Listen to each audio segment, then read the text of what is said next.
Tipid meals na munggo naman ang titirahin natin for today's video. Mamen.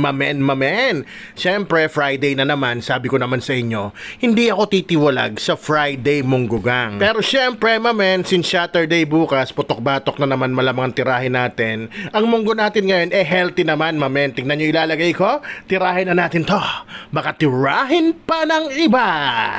Disclaimer lang ha, kasi iba nagreklamo. Sa pressure cooker ko talaga tinitira yung munggo, kasi para mas mabilis lumambot, 25 minutes lang at tipid ako sa gas, O ngayon nga, hindi naman lahat may pressure cooker, parehas din naman ang way ng pagluluto kung gagayahin nyo to. Pinagkaiba lang, syempre, mas matagal nyong pakukuluan yung munggo o yung karne nyo para lumambot, Kaya na nga, sa pressure cooker na ako naggisa ng bawang at sibuyas, So alam kong alam nyo na yan, maglalagay din tayo ng tiskama, syempre. Hindi mawawala sa munggo ko yan, Yan, gisa-gisahin nyo lang yan. Pasensya na, medyo puyat na ako kasi katatapos ko lang sa trabaho. Ayan, kaya tinira ko na ng maaga tong ulam namin ngayong Biyernes na to, Ayan ang pangsasahog ko. Hinimay ko na yan, tinapang galunggong yan. Tinanggal ko lang yung mga tinek na nasa gitna.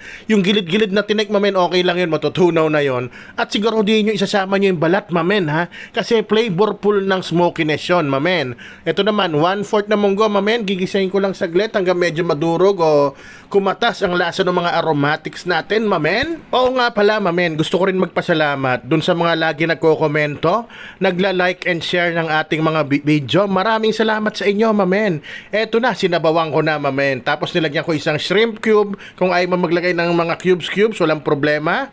At yan na, lagyan nyo ng paminta at ipe-pressure cook ko yan ng 25 minutes. O para sa mga hindi marunong mag-pressure cook lang to, ha, magsimula kayo mag-timer. Pag sumipol na siya, tas sinaan nyo ng todo yung apoy, After 25 minutes, patayin nyo yung apoy, pasingawin nyo yung pressure, at ayan na, Pag nakita nyo medyo nabitin sa tubig, magdagdag na lang kayo, O kung nandiyan ka pa, baka pwede ulit paki-like and share ng video habang maaga pa para makaabot naman sa iba itong napaka-basic, napaka-mura nating tirada ng munggo. For today's ulam to, sakto, Biyernes. Ayan, nilagyan ko rin. Ito, masarap to. Pag nilagyan nyo yan ng bagoong isda, Tapos siling green, hindi mawawala.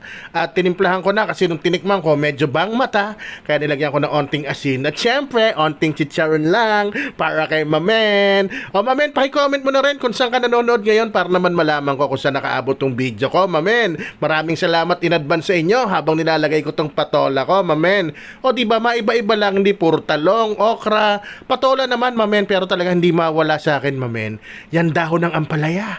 O paano, Rapsa!